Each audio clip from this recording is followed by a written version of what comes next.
Hi, Hey, everyone. hey. Welcome So, to our amazing podcast. Lisa, how many new things lately? A so many lot. new things. Yeah, lots happening right now. So, you're watching this podcast now on our YouTube channel, which we have sculpted and built. We have our intro, our outro. We've done so much movement on the podcast. We've been sharing it with people. People are watching it, people are liking it, people are giving us comments. Some of them are helpful. This process is vulnerable, I'd like to say. They're all helpful. They're all Yeah, God's creatures, and we wanna know what everyone thinks. we do. Well, constructive criticism is helpful, as we're growing and learning. But it's It also is. it's also vulnerable for us doing this. We're trying to do our best while we're learning. It I'm is. learning more, but And so today we're gonna talk about something that we've all been learning about, whether we like it or not. yes, hormone replacement therapy. Right. What is that? And let's finally talk about it. So Yeah. Lisa's done a lot of homework, so she's gonna start. Stop it. Don't even put that on me. Okay, okay, okay. Yeah, we're I'll trying to start with we're some weird stories. I'll start with some trying to weird figure it stories. out here. Well, I wanna start with the article because I think that's an important place, and you guys know I have Go small ahead. ears, and I have a problem with these headphones. These are new. It's still happening. Okay. Um, so an article came out. It's an important article. We're gonna have the link at the bottom, okay, here for you guys to look it up. But in November of 2025, so this just happened a few months ago, the FDA commissioner, Dr. Marty Makary, he finally put out something stating that basically for the last multiple decades, 40, 50 years, they have been telling us as women that, hormone replacement therapy is going to cause cancer. And they Mhm. based it on an inaccurate study. And it's inaccurate. The study is not correct because the data, the people that they used for that were over 60. And so the information was incorrect. And so I think the biggest thing here is they're finally acknowledging it and saying it out loud to us that, like, whoopsies. The problem with the whoopsies is we're talking how many women have suffered and not had the support that they've needed hormonally with these natural changes. And these changes, they can occur as early as mid 30s. So, Yes. and So that before that we go on with this, I wanna say we're not doctors, we're not attorneys, we're not we're paralegals, not. we are not doctors. We are 2 people who have experienced this or are experiencing it. Um, but I do wanna say, like, as you start talking about it, I'll say this now and then in the middle and then later, like, basically trust your instincts. Mhm. If you feel like there's something going on with your body, there's probably something going on with your body, And like trust yourself trust your instincts, but also, I know it's so difficult. You go to your doctor and you say something's wrong, and they minimize it. And that is what has happened. And if you do any kind of reading or looking up the situation with what doctors have been saying to us, it has their concept has been like, well, this is just a natural thing that occurs, and we can't do anything about it. yep, But I tell you what, and I love men, but I'm gonna throw it down right now. If men had to go through menopause, you'd be damn sure that they would be getting medicine way quicker, yeah, okay? So we have been sweating in the middle of the night. Have been like a roller coaster emotionally with our mood, right? Because that's what happens. I mean, yep, the things that happen to our bodies. I'm gonna talk about are things happening down there that aren't so much fun. Like, there's a lot that comes with premenopause and menopause. And I know y'all have been suffering out there because I've been suffering a little bit. Angie has stories too, like just our own journey, right? With we're still trying to figure this out as we're having symptoms because everybody has symptoms at different times within that range, right? Some don't hit it till really, or don't even notice it till really late 40s, early 50s. Some notice it late 30s and they're kind of like, what's happening? Right? Something is wrong. Something's off. My hormones are off. Right.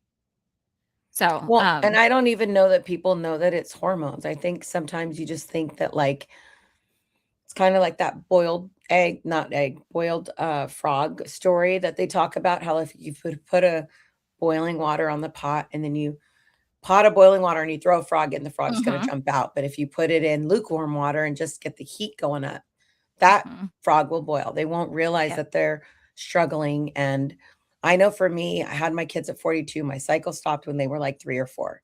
They're 12 now. So my cycle stopped 8 years ago. Completely stopped. Stopped 8 years ago. So that was something I learned, that like when your cycle completely stops for 12 months straight, then you're Yep. actually in menopause. That's how you know you've gone from premenopause to menopause, is if your cycle stopped for a year. So number one, Yeah. what is it that I think is our biggest barrier into getting help is that we don't talk about it. We don't talk about our cycle or if it's regular or if it stopped. Like we don't like wonder at what that means. And I think part of it is too is having children. Like so much happens to your bodies and it's so miraculous to like birth these children, whether however you birth your kids, whether you did a C-section or whether you did natural, whatever it is that you did. At the end of the day, it's a miraculous thing that happens to our body. So things just start changing. And then when we Yeah. do go through these premenopause, menopause, what is it? The other one, perimenopause, all the names, we really don't All the menopauses. talk to people about it. We really don't. I don't know if we're Mhm. busy.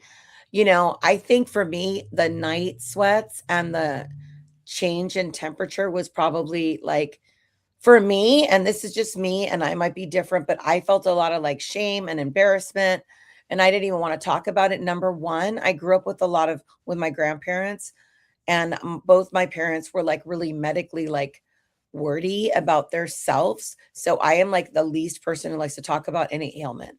I don't want to talk about Mhm. an ailment. My arm could be falling off. You're not going to hear about it. So everybody's different.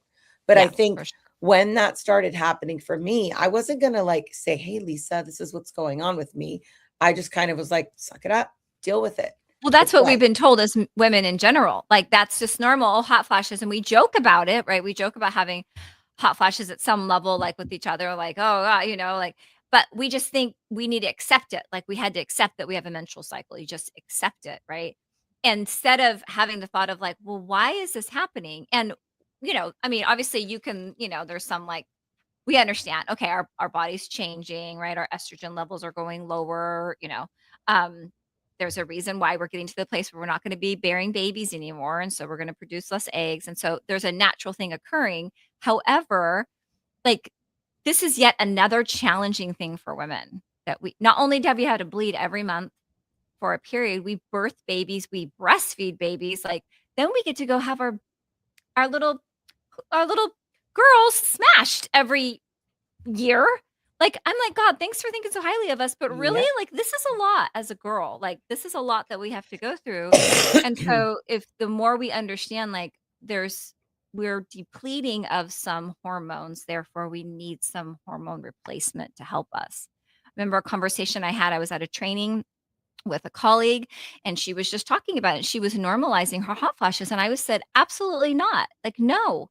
Your body's saying something's wrong here. We need a little support in this area." And so she started just by that brief conversation of like, just talk to your doctor or go to a functional doctor, somebody who's going to maybe look at a more holistic approach than your MD doctor, or go to a DO, being able to get some support that you need. Because as we all know, women, if being a woman, you've gone to a doctor before and they've minimized stuff. And we have to really stand our ground. Um, I will input, I work at a medical university. We have more females entering medical school than any other time ever. And as they're entering medical school to become doctors, the research is becoming, the focus of research is shifting. They're starting to see, why are we so behind in women's health? We're so behind, right? Why? Because we haven't been in the field like we are now.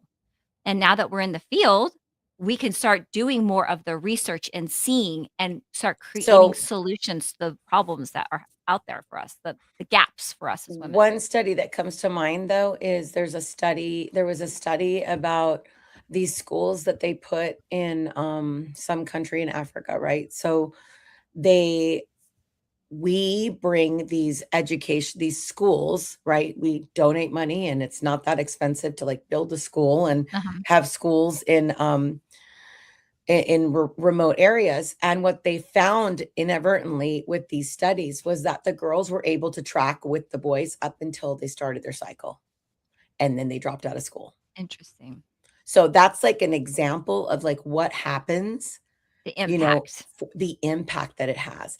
And it's pretty much very similar with like, women in the work field and women in the workplace. It's like, okay, you stop, you have children, then you enter the workforce in your 40s instead of your 20s, and Mhm. then you've got to catch up. Or Mhm. you I had like 4 or 5 different cases where, again, coinciding with menopause and all the changes in our body, relationships start breaking, the children are Mhm. gone, what the mom's not required to be there to like raise the kids, and then all of a sudden the marriage is having challenges because I don't feel like there's enough respect or reverence for our bodies as women and what they go through. Mhm. So all of a sudden you're like, it's not that you're not of value anymore, but you're not like, your body's changing, like you said. Yeah. And so we do need to advocate for ourselves, and we do need to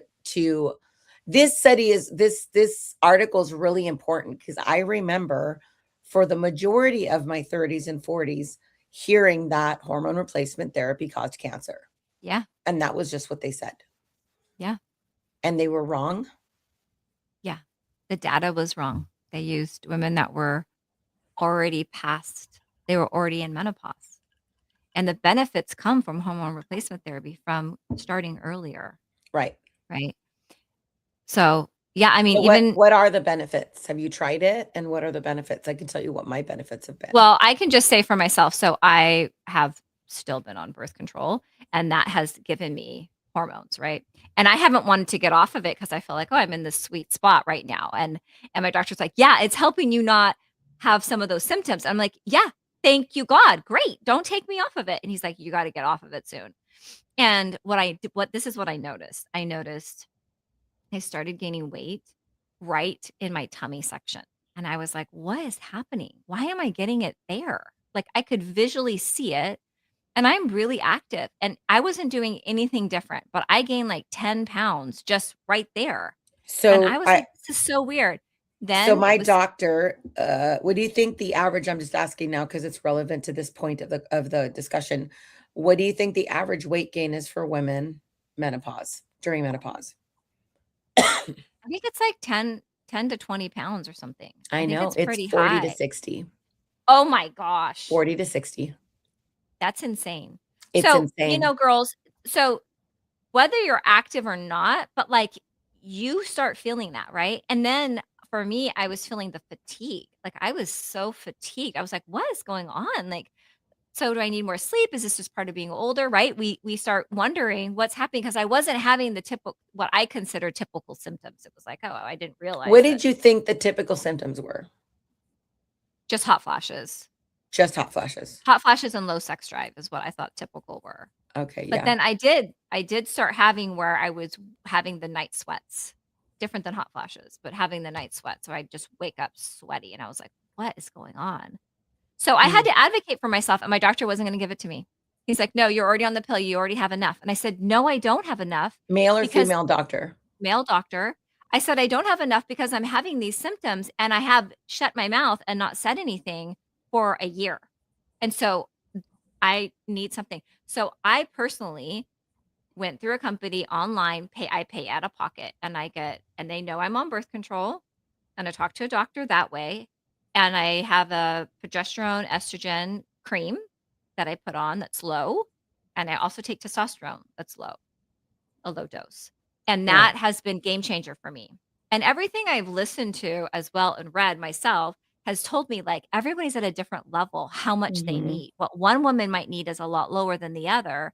And doctors will do blood work and say, "Oh, you're in the normal range. You're low, but in the normal range." It's like, "No, I Yep. don't want to be down there. I know my body." So we have to be strong and advocate. And if your doctor's not going to listen to you, then don't give up, girls. Don't give up. Like, no, push and go find a functional doctor. There's lots of places online that you can talk to a doctor via that way. Even use your benefits card if you have to. That's what I do to help pay for Yeah. mine. But Yeah. I don't Same want to for have a me. low sex drive. For I me, don't it was a medically from friend. For me, it was a girlfriend from my kid's school who was talking about all these symptoms that I had had. And then she shared the symptoms. Okay, itchy ear. Nobody talks about that. Dry I skin, didn't hear itchy anything about ear, that. itchy Itchy ear. ear, No one talks about it. 1 ear, 2 ears. Why is it itching? I don't know. Dry skin, Oh, maybe dry skin? fatigue. I know, but it's in the ear canal. It's like you cannot even scratch it enough to like make that itch go away. Fatigue, Hair um, thinning's another one. mood, Brain fog brain fog is the is the worst. And worst. then mood changes. So, Yes. there's a bunch of symptoms. So she listed off all these symptoms. The itchy ear was like blew my mind. Yeah, Um, totally. and then a low sex drive or just a different sex drive, a change in your sex drive, and Vaginal dryness, that's another vaginal one. dryness, vaginal psoriasis, itching, psoriasis in your hair, autoimmune, all a bunch of stuff that can happen. And we just all kind of sit there and just go, oh my gosh, that's just life. For me, another thing is like my inability to like people please went down. Mm. People pleasing just went. I'm like, oh my gosh, I used to be such a great hostess. People think I'm a nice person. I don't feel as nice. Like almost, and I'm not saying I'm hearing voices, but almost like I'm not hearing voices. I'm not a psychiatrist. I'm not a doctor. I'm not an accountant. I'm not an attorney. But I would just be like if somebody was saying something that was not, it was an exaggeration or it was, Mhm. I was like, no, that's a lie. Like, that's a lie. That's not true.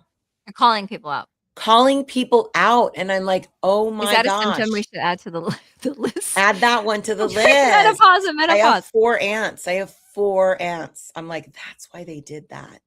And I remember during their different stages because they hit it different. But anyway, so I went to this doctor. She's like a OB. And I went to the doctor and she checked my levels. And then she gave me a couple of the different things like the patch and Mhm. Are you the using the patch? progesterone. And I was able to sleep. Yeah, I am using the patch. I Okay. was able to How was sleep. I'll tell you something about the Oh, patch. I was able to sleep. And that was the biggest benefit for me 'cause that's because another one, insomnia, right? I was tracking about 2 hours and 12 minutes average of sleep at a time, and then it would go away. Wait, 2 what? hours and 12 minutes at a time I could sleep. Oh my, and then That's you how wake bad, up? and then I'd wake up wide Oh awake, god, that's no REM. ready Oh, wow. ready to like no REM. So you start making poor choices or Wow. being moody, and then they say we have mood swings. Anyway, um, and then for me too, maybe nobody else, I was like, am I not gonna be desirable if I'm in menopause? Like, what does that mean? Am I one of those people that's just gonna be like the lady that talked about menopause and then like nobody liked her anymore? I don't know. So anyway, I did get the patch and I did get the progesterone. We're not doing testosterone, but it really has helped for sure. I Mhm. only know this because they ran out of the patches nationwide. There was like a shortage because they weren't producing Gosh. them. So normally I would take it on Thursday and Sunday. And so I didn't get it till not that Thursday, but the following Tuesday. And all the symptoms came back. Oh A lot of gosh. them, not all of them. So, you know, I've been really talking to my clients about it, saying like, have you had your levels checked? Do you have a Yes. doctor you can go to? And I think that's a really good tip Mhm. is just have the doctor that you can go to. Just start getting the names.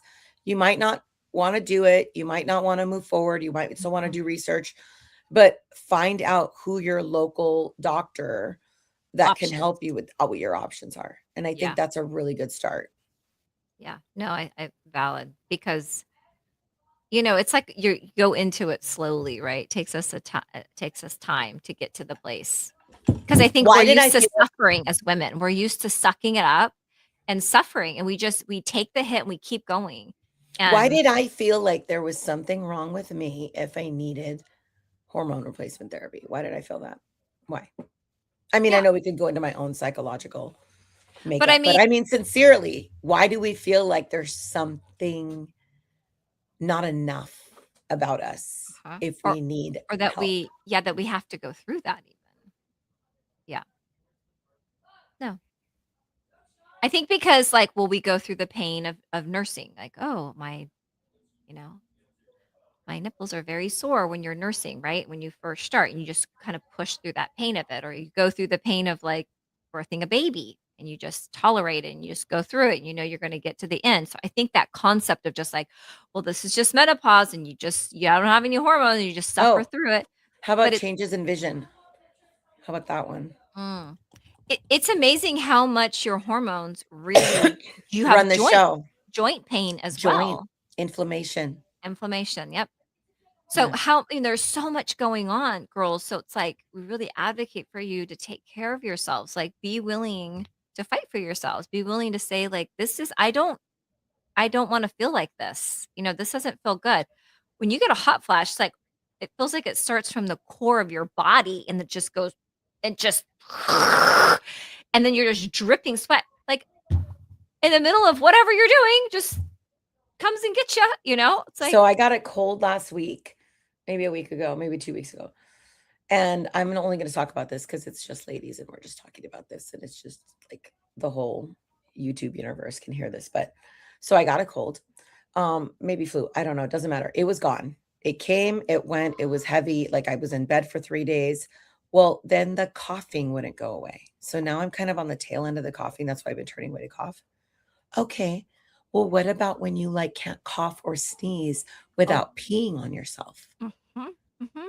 The whole, So like, I'm with clients and "Oh." on top of processing their stuff, which I'm capable of, I'm like, oh my gosh, I might just about to sneeze or cough. And I'm not sick. I'm not sick. So I have to already overcome that post COVID of like, I'm not sick. Right. Right. And then all of a sudden it's like, oh, I literally just peed It just a little bit. tingled. So annoying. Not okay. No, I remember going on the Why, God? trampoline and Why? jumping and having to, like, "Hold, hold, hold." It's not this is the hard stuff. This It's girl hard stuff. stuff. This Hard to is be a only the girl. be this is only the beginning of our conversation about this because it's Yes. already like 20 going on 23 minutes. We try to keep our episodes to like a half hour. We're going to bring you more information about it, but we just want to start the conversation and normalize it. So Yeah. please give us comments. Please give us questions. We have more research. Lisa did a lot of research and I'm not cutting us off. I'm just saying, like, we really just want to continue this dialogue. I mean, it's the title of our podcast because it is funny and people remember, but because it's true. Mhm. And this is our season of life, right? We don't just get the hot flashes, we also get the cold margaritas, like, to try Oh to my balance gosh. us. Okay, Tulum. So very shortly, we're gonna coordinate shooting our podcast in Tulum. I've already put it out there in the universe Okay, because yes, they have I'll be the part of that. best mojitos and margaritas that you can find in that little tiny city. We'll start adding that information. It's important that you know this, girls. Anything else you want to add before we wrap on this one?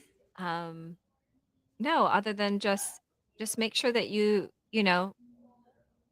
be honest with yourself about what's going on with you when you're having these symptoms, and don't be afraid to advocate for yourselves. Don't be afraid to look up things and to take it to your doctor and to say, "I need support in this. I want these things." And look up the patch, that's something new. Look up the creams, look up the different options that you have, so maybe you feel like you have more agency when you go into the doctor's office.